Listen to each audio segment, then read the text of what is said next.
Hello भाइयों। तो आज हम सी प्लस प्लस प्रोग्रामिंग सीखने जा रहे हैं।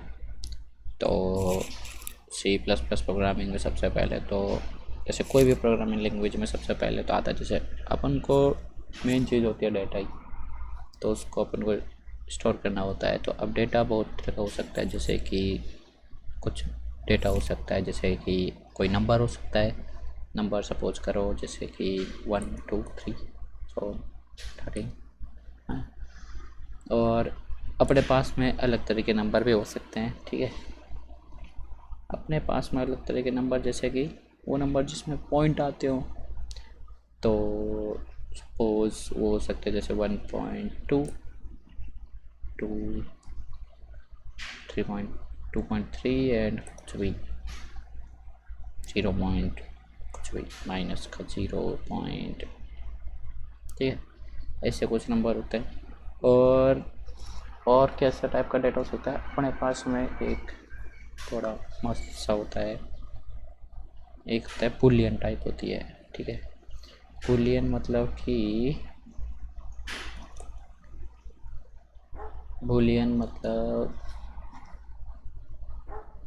कि अपन उसमें बस अपने पास में है तो वो ट्रू हो सकती है वैल्यू, और या फिर वो लिखी हो सकती है फॉल्स।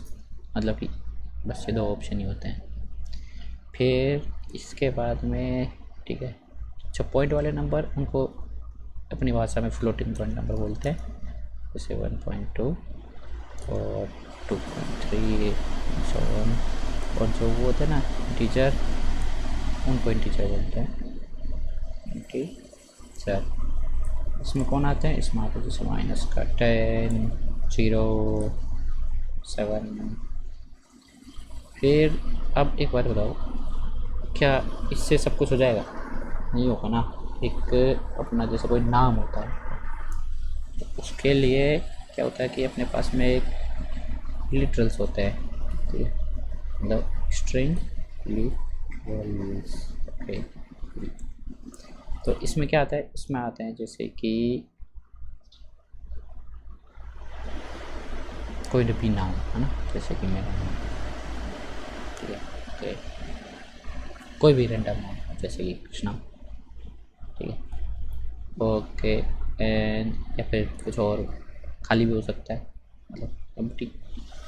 फिर इसके अलावा होते हैं कैरेक्टर।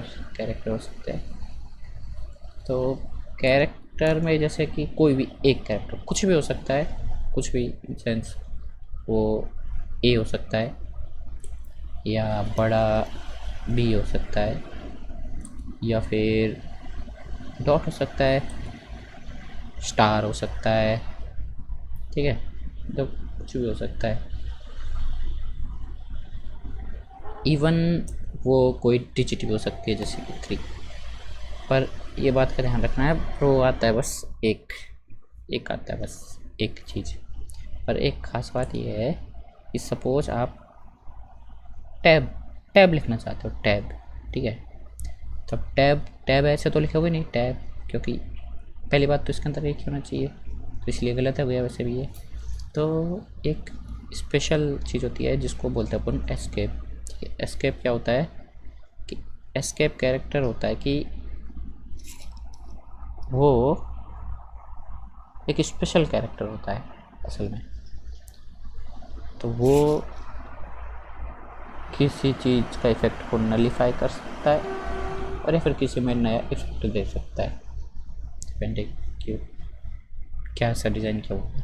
जैसे कि अगर मैं टी लिखूँ तो इसका मतलब सिंपल टी है, लेकिन अगर मैं इसके आगे बैक स्लैश टी लिखा तो अब ये वैलिड है, ठीक है। ऐसा नहीं है कि इसमें मैंने 2 लिख दिए तो ये इनवैलिड है, ये वैलिड है। क्यों?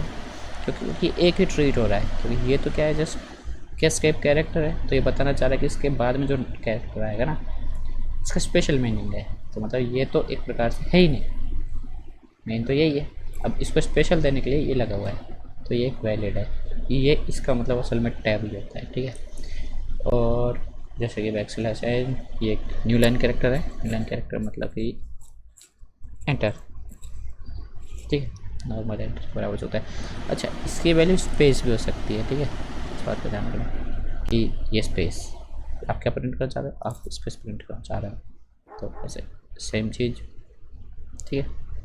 अच्छा, ये चीज़ आप स्ट्रिंग में भी हो सकती थी। स्ट्रिंग में कैसे हो सकती थी, जैसे लिटरल में,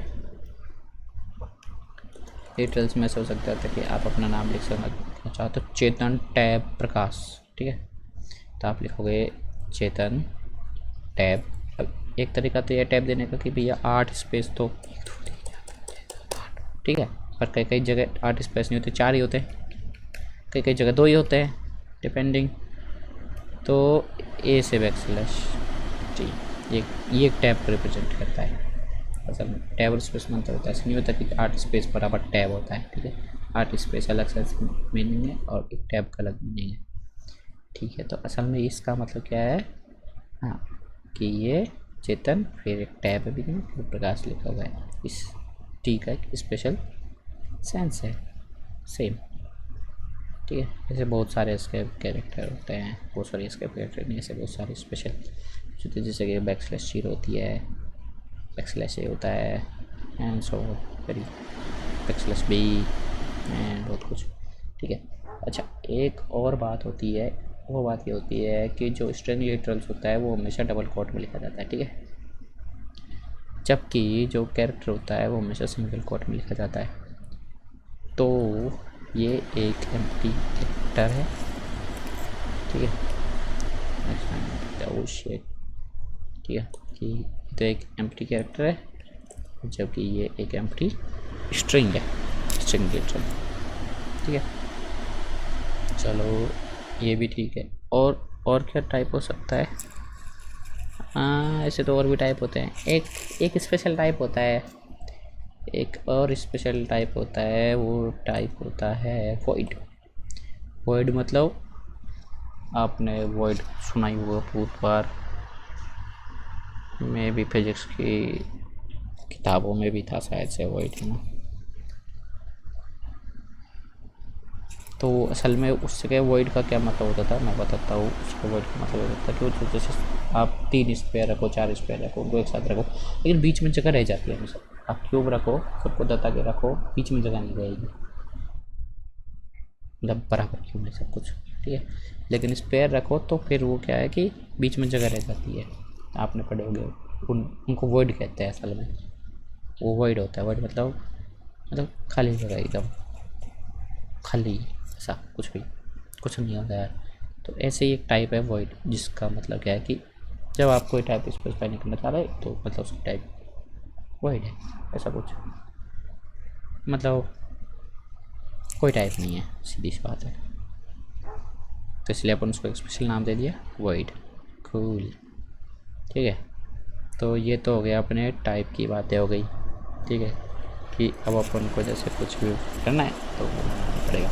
लेकिन अब बात ये होती है कि अपने पास में क्या होता है कि जैसे एक होती है मेमोरी, तो अब ये डेटा जो है उस मेमोरी में स्टोर होने वाला है। तो फिर ऐसा होता है कि अपन को जो है वो मेमोरी अलोकेट होती है। फिर क्या होता है, अपन को उस मेमोरी को एक नाम देना पड़ता है, ताकि अपन उस मेमोरी में जो भी सेव करेंगे तो उसको कभी बाद में रिट्रीव करना तो उसके नाम से रिट्रीव कर लो, ठीक है। तो ये होता है। अब आपके पास भी 2 ऑप्शन होता है कि क्या तो आप वो जो मेमोरी है उसको आप चेंज कर पाओ अपने हिसाब से, तब तो उसका वो जो है वो एक वेरिएबल है। लेकिन अगर आप कभी कभी ऐसा होता है कि आपको नहीं चाहिए होती ये कि कोई भी इसको चेंज कर पाए, जैसे आप एक वेरिएबल बनाना चाह रहे हो पाई, तो उसकी आप वैल्यू फिक्स करना चाहते हो कि कुछ भी हो जाए इसका वैल्यू तो यही रहने वाला है, कि वो चेंज नहीं होगा कभी। तो उस केस में उसको वेरिएबल ना बना के अपन उसको कांस्टेंट बनाने की कोशिश करते हैं, ठीक है।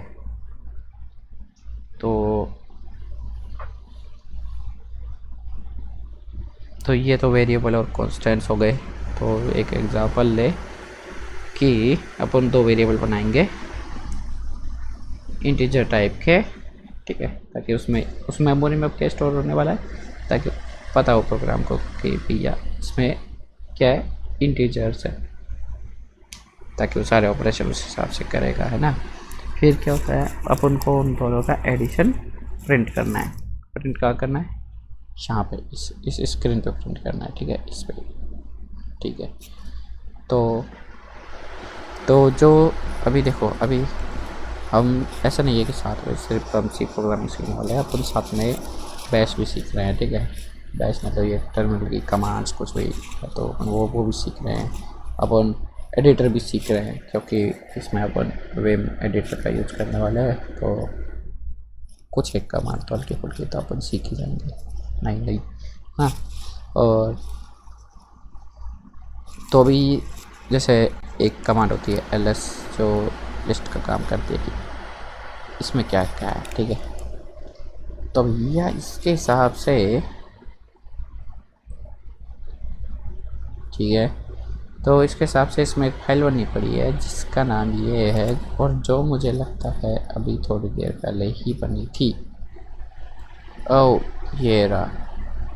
असल में यहाँ से उसने ये फाइल बनाई है, ठीक है। तो ये जो कैरेक्टर है, ये असल में एक स्पेशल कैरेक्टर है, ठीक है। ऐसे इसका तो पूर्ण काम है असल में, ठीक है। ऐसे में क्या आ रहा है, तो सबसे पहले तो उस फाइल को डिलीट मारता है। डिलीट के लिए एक rm कमांड होती है, और दैट्स इट। अच्छा, एक बात बता दें कि ये जो टैब होता है ना, टैब, ये एक ऑटो कंप्लीट का भी काम करता है। आप जैसे आधा नाम लिख दो, वो पूरा कर देगा। जैसे ECH, तो मैं टैब दबाऊंगा तो उसको इको कर देगा, ठीक है, ऐसे। तो ठीक है, तो अब हम एक फाइल बनाएंगे जिसमें अपना कोड लिखेंगे, लेकिन ये बात गौर करने की है कि C++ के जितने भी प्रोग्राम होंगे उन पे अपन हर एक का फाइल एक्सटेंशन CPP लगाने वाले हैं, ठीक है। तो एक फाइल बनानी है, तो फाइल बनाने के लिए एक सिंपल सी कमांड है कि टच और फिर फाइल का नाम। तो फाइल का नाम अभी हम देने वाले हैं कि sum.cpp। कोई प्रॉब्लम? नो प्रॉब्लम, ठीक है भैया। तो ls अपन चेक किया कि ठीक है, फाइल बन चुकी है। अब फाइल को एडिट कर दिया। फाइल को एडिट करनी है तो विम का यूज़ करने वाले अपन बोले थे बोले, ठीक है। अब एक बात बता दें हम आपको कि एक छोटा सा वो होता है, जैसे कि एक हम main.cpp बनाते हैं फाइल, तो एक हर फाइल में होगा ही होगा, ठीक है। मैं लिख देता हूँ उसको, ताकि अपन को कभी भी इसको बस कॉपी पेस्ट करना पड़ेगा हमेशा। Okay, so return 0 and that's it. So ये हर जगह हो गई होगा, ठीक है। फाइल को सेव करने के लिए W, क्विट करने के लिए Q। उससे पहले इसे मेरे को लगाना था, ताकि आप सीधा वहाँ पे कमांड लाइन मोड में आ जाते हैं आपको, ठीक है। ठीक है, आप सीखते रहना, ठीक है। तो अब हम पहले तो ये मेन का जो भी कंटेंट है उसको अपनी सम वाली फाइल में कॉपी कर लेते हैं, और फिर अब सम वाली फाइल में अपन चेंजेस करेंगे। तो ये सम वाली फाइल आ गई, ठीक है। तो अब अपन को जो भी कोड लिखना होता है ना, वो इस मेन से यहाँ से शुरू होगा, और ये रिटर्न से पहले इसमें पूरा कोड लिखना है। जो भी लिखना है यहाँ लिखना है, अभी के लिए तो कम से कम, ठीक है। बाद की बात है, ठीक है। तो अपन इसमें लिखना शुरू करते हैं। तो अपन को बोले थे कि अपन को 2 इंटीजर बनाने हैं, तो अपन ने इंटीजर a बनाया, ठीक है। ये एक स्टेटमेंट होती है, ठीक है, इंटीजर a, और हर स्टेटमेंट के पीछे ए सेमीकोलन नेसेसरी है, ठीक है। मान लो कि ये है ही नेसेसरी, ये नहीं लिखा तो आपका प्रोग्राम कंपाइल नहीं होगा। कंपाइल मतलब कि नहीं चलेगा, सीधी सी बात, नहीं चलेगा, ठीक है। अच्छा, ठीक है। तो 2 वेरिएबल बनाने के लिए कहा था, तो दूसरा वेरिएबल भी बना दिया, ठीक है, ठीक है, ठीक है। अच्छा, कभी कभार अपन ऐसा होता है, चलो ठीक है, अभी के लिए अपन इस ए को कुछ वैल्यू असाइन करते हैं, जैसे कि 11, और फिर इस बी को भी कुछ वैल्यू असाइन करते हैं, जैसे कि 12। तो अब हम एक नया वेरिएबल बनाएंगे सी, ठीक, और फिर उस सी में हम इन दोनों का सम सेव करने वाले हैं। अच्छा, पहली बात C++ में फालतू की लाइन है, गैप है, ये कभी मैटर नहीं करता। कैसे कि मैं इन दोनों लाइन को एक लाइन में लिख सकता हूँ।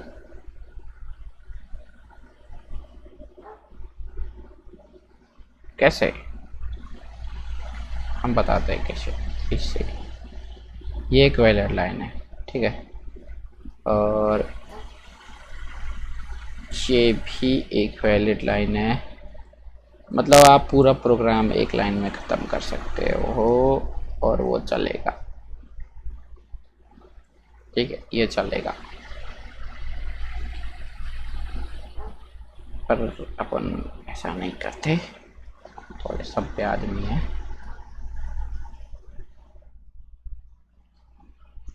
ठीक है, तो अपन को ये मिल गया। तो अपन ने क्या बनाया, पहले एक वेरिएबल बनाया a, उससे पहले अपन ने मेमोरी बनाई, पहले मेमोरी एलोकेट करी a के लिए, फिर मेमोरी एलोकेट करी b के लिए। अब एक बात बता दे कि आपने जो मेमोरी एलोकेट करी होगी a के लिए, ठीक है, तो उस मेमोरी में कुछ तो होगा ही। क्यों? क्योंकि लास्ट में मेमोरी तो 0 1 में ही सब कुछ स्टोर हो रहा है, तो इसका मतलब वहाँ पे तो 0 होगा, क्या 1 होगा ही होगा। क्यों? क्योंकि इसके अलावा कोई ऑप्शन ही नहीं है। तो अगर आप सब कुछ क्लियर भी कर दो तो इसका मतलब ये है कि वहाँ कुछ तो है। अगर आपने सबको 0 बना दिया तो वहाँ 0 है, सबको 1 बना दिया तो वहाँ 1 है, अगर आपने रैंडम कुछ कर दिया तो कोई रैंडम कोई नंबर होगा। मतलब कुछ तो है, ऐसा नहीं है कि वहाँ पे कभी कुछ नहीं होगा। ठीक, जैसे एक बटन होता है, वो क्या तो बंद रहता है, क्या चालू रहता है, उसके अलावा उस पर तीसरा ऑप्शन नहीं है। ठीक है, सेम सेम है, ऐसा नहीं है कि वहाँ पे ऐसा होगा, कुछ नहीं। ठीक है, तो इसका मतलब इस ए में अभी जो मेमोरी मिली है यहाँ पे, उसमें अब गार्बेज वैल्यू होगी। गार्बेज मतलब कचरा। अब कचरा हमारे लिए तो कचरा ही है। क्यों? हो सकता है कि उसमें कुछ इम्पोर्टेंट चीज़ हो, लेकिन हमारे लिए वो इस समय कचरा के बराबर है। क्यों? क्योंकि हमें फ़र्क नहीं पड़ता उसमें कुछ भी हो। सेम एयर बी के साथ भी ऐसा ही होगा। पर अब हमने क्या कर दिया, ए में वो जो मेमोरी थी उसमें 11 की वैल्यू डाल दी, फिर ये बी में हमने 12 डाल दिया। इसका मतलब अब उसमें कचरा नहीं है। अब ए की वाली मेमोरी में तो 11 है और बी वाली मेमोरी में क्या है, 12 है। ठीक है, अब हमने एक सी बनाई जिसमें वही कचरा है, गार्बेज, और वापस उस सी में, लेकिन अब हमने ए प्लस बी निकाला और उसको सी में डाल दिया उस वैल्यू को। ठीक है, तो ये तो हो गया राइट हैंड साइड और ये हो गई लेफ्ट हैंड साइड। तो हमेशा राइट हैंड साइड ही एवेल्यूएट होती है, और जो भी कुछ राइट हैंड साइड में एवेल्यूएट होगा वो लेफ्ट हैंड साइड में बस सेव हो जाएगा, ऐसे मान लो। ठीक है, तो इसका मतलब सेव हो गया। अगर मैं इसको अब इस समय अगर इसको सेव करके और कंपाइल करूँ, कंपाइल मतलब कि जैसे विंडोज़ में होती है .exe फाइल बनाना, तो ऐसे ही इसमें एक फाइल बनाना जिसको अपन रन कर सके। तो मतलब कि असल में ऐसा है कि ये जो कोड अभी अपन ने लिखा है ये सी प्रोग्रामिंग लैंग्वेज में, लेकिन मशीन है वो नहीं समझती सी प्रोग्रामिंग लैंग्वेज ना। वो चीज़ समझती है, वो तो इंस्ट्रक्शन समझती है एक प्रकार से। अगर आपने पढ़ा हो तो कहाँ से पढ़ोगे। अच्छा ठीक है, मतलब वो उसकी लैंग्वेज समझती है, ठीक है, लेकिन अपन वो लैंग्वेज नहीं समझते। तो इसलिए अपन तो इंग्लिश समझते हैं या फिर हिंदी समझते हैं, लेकिन ये मशीन नहीं समझती हिंदी इंग्लिश, वो उसकी खुद की लैंग्वेज समझती होगी, कुछ भी है जो भी। तो अपन ने इंटरमीडिएट चीज़ बनाई जिसको मैं भी समझता हूँ, मतलब अपन लोग भी समझते हैं और मशीन भी समझती है। तो अब उस जो चीज़ है, अब उसको मशीन लैंग्वेज में बदलने का काम ये करने वाली है, कंपाइल। ठीक है, तो G++ और उस फाइल का नाम, अगर आप देखोगे तो एक नई फाइल बन गई होगी a.out। तो ये एकदम सेम वैसी फाइल है जो .exe होता है उसमें। ठीक है, मशीन कोड है ये। अगर आपको इस फाइल को रन करना है तो इस तरीका होता है कि ./ लगा के उस फाइल का नाम, तो वो रन हो जाती है। तो अब आप देखोगे फाइल रन हो गई है, लेकिन कुछ आउटपुट नहीं है। पर हमने तो सी की वैल्यू कैलकुलेट करी थी, और सी में क्या होना चाहिए, 11 + 12 मतलब 23 नंबर सेव होना ही चाहिए। और ये तो प्रिंट ही नहीं करा, तो प्रिंट कहाँ ही करेगा। हमने बोला उसको प्रिंट करने के लिए, जो प्रिंट करेगा नहीं ना, तो फिर तो हमको उसको बोलना पड़ेगा कि भैया प्रिंट करो। तो C++ में ऐसा बोलने के लिए बस सी आउट लिखना पड़ता है। सी मतलब पता नहीं क्या है, पर आउट मतलब आउट, आउट आप जानते हो। एक इन होता है, एक आउट होता है। इन मतलब अंदर आना और इधर से आउट करना, और ऐसे ये बॉप का यूज करना है। ये सिंटैक्स है। अब यहाँ पे आप कुछ भी लिख दोगे ना, इस जगह पे वो उस स्क्रीन पे लिखा कर जाएगी। तो अपन सी कमांड लिखना चाहते हैं, सही बात है ना? ठीक है, अब हमने इसको कंपाइल किया। अरे तेरी कंपाइल करना था, जो कंपाइल कर दिया, सक्सेसफुल हो गया। इसको रन किया, ./out और बूम, इसने 23 प्रिंट किया। तो मतलब काम कर रहा है। अब एक बात और बता दें, सपोज मैं यहाँ पे सेमीकोलन मिस कर दिया होता, ठीक है, तो अपना C++ कंपाइलर इतना समझदार है कि वो आपको बता देगा कि आप क्या गलती करिए, कहाँ करिए, कौन से लाइन के कौन से कॉलम में करिए। जैसे कि मैंने इसको कंपाइल किया तो इसने बताया कि भैया सेमीकोलन चाहिए था रिटर्न से पहले, कहीं पे रिटर्न लिखा होगा उससे जस्ट पहले एक सेमीकोलन चाहिए था, लेकिन आपने नहीं दिया। और वो लाइन नंबर 15 पे आना चाहिए 12वें कॉलम पे। तो अगर आप इस पर गिनोगे तो एक तो टैब है यहाँ पे, और 4 4 8 हो गए, 9 10 11 12 13 or whatever you will count. Okay, 12 is 12. Okay, so column is 12, line is 15 number, so you can see this line is at 15 number. Okay, so we need to fix that issue. So the fixing is this, that's it, it's solved the problem. But now you can see that when we run that output, it brings 23 in the same line as this line, like the line in which we are going to enter a new command. So we want this line to become here. So like हमें एक बीच में यहाँ पे सीधी सी बात है कि हमें यहाँ पे एंटर चाहिए था कि हमारा एक एंटर प्रिंट हो जाए। तो या उसके लिए क्या करना था, आपको बताया था मैंने पहले ही कि एक स्पेशल कैरेक्टर होता है लाइक /n, जो एक न्यू लाइन की तरह काम करता है, जो हमने बताया था एंटर की तरह काम करता है। तो अगर मैं इसको कंपाइल करूं और अब रन करूं तो देखो इसने 23 प्रिंट किया और ये नीचे लाइन में आ गया। तो इसका मतलब सब कुछ सही काम कर रहा है।